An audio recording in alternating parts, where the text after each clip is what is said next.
A rare visit to our generation, we bring you Hildegard of Bingen, 12th century visionary, prophet, mystic. A woman who moved within the world of symbols, images, and myths to raise her voice on behalf of the earth. Through her illuminations, music, poetry, and drama, she offers an implicit invitation to make art our way of passing on a cosmic vision for healing of the earth. She once told the story of a king sitting on his throne. Round him stood great and wonderfully beautiful columns of ivory, bearing the banners of the king with great honor. Then it pleased the king to raise a small feather from the ground, and he commanded it to fly. The feather flew, not because of anything in itself, but because the air bore it along. "Thus am I," said the king, "a feather on the breath of God." We invite you now to sit. Let your imagination take you back in time and space, and let her message of care and healing for the earth emerge as you listen to the story of Hildegard of Bingen, she herself, a feather on the breath of God.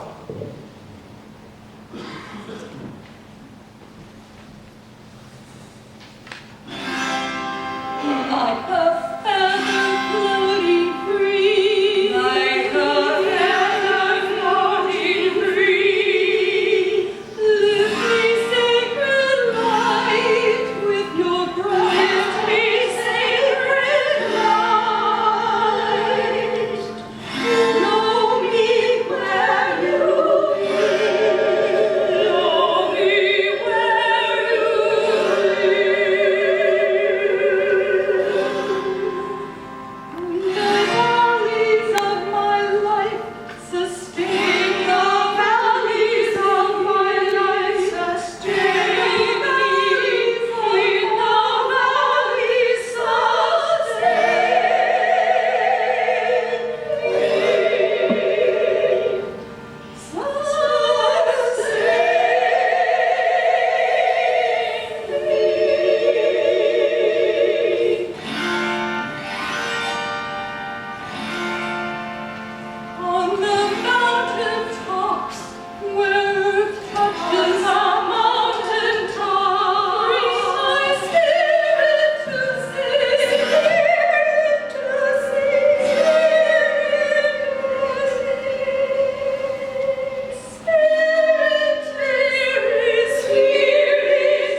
The most ancient and enduring power of women in my age, as in any age, is prophecy.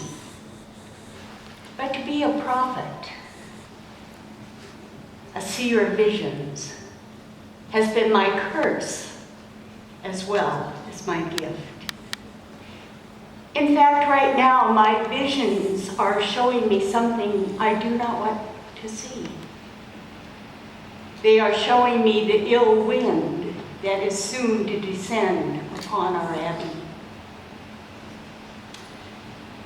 As I look down on my hands, I see that they have blistered from the unrelenting grip on the shovel. At 79, I am no longer strong enough for such labors. It is only the force of necessity that has caused me to toil in this way. Today we tilled every inch of our churchyard. The tombstones stood there in their hard, angular poses, watching as in silence we chiseled off every last inscription. There was no other way to protect the grave. We had no choice. I take comfort in knowing that Volmar, my beloved protector, will do his best to guide me through the treacherous times ahead. For over 50 years, he has been my confidant,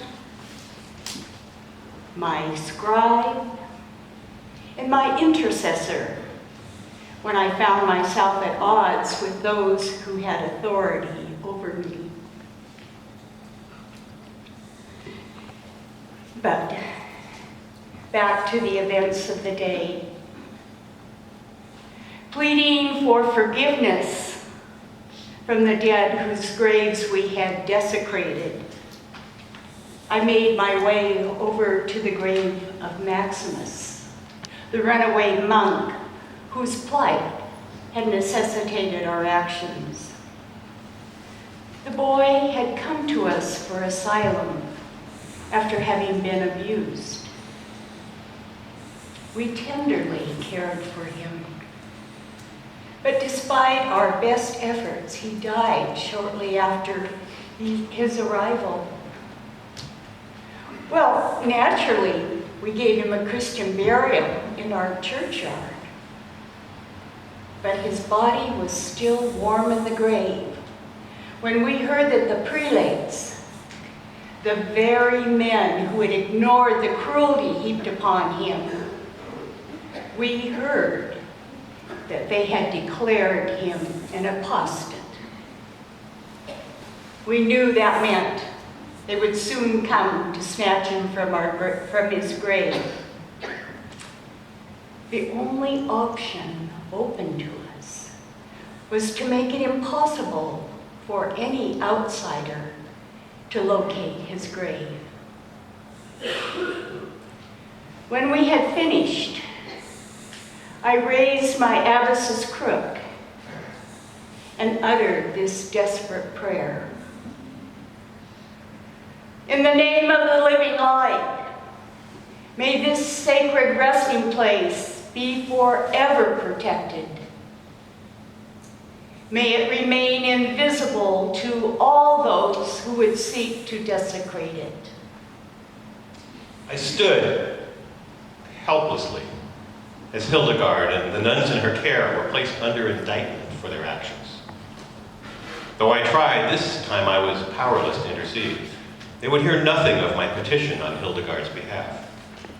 The indictment lasted a whole year, during which time the nuns were not allowed to share in Holy Communion, nor to raise their voices in song. I feared for its effect on Hildegard. To be denied the Lord's Supper was a punishment hard to bear. But being forbidden to raise our voices in song, that was the hardest of all. The music of heaven is in all things. This I know.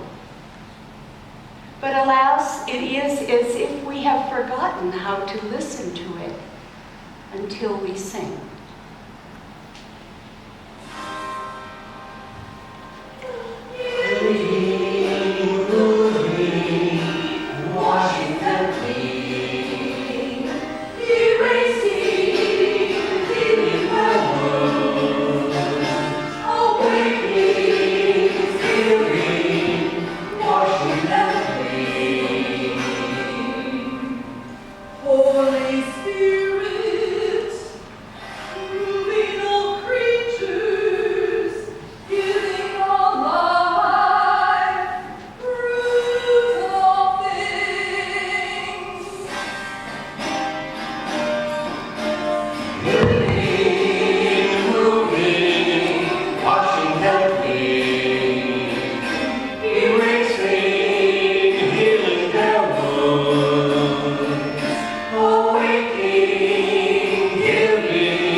Hildegard.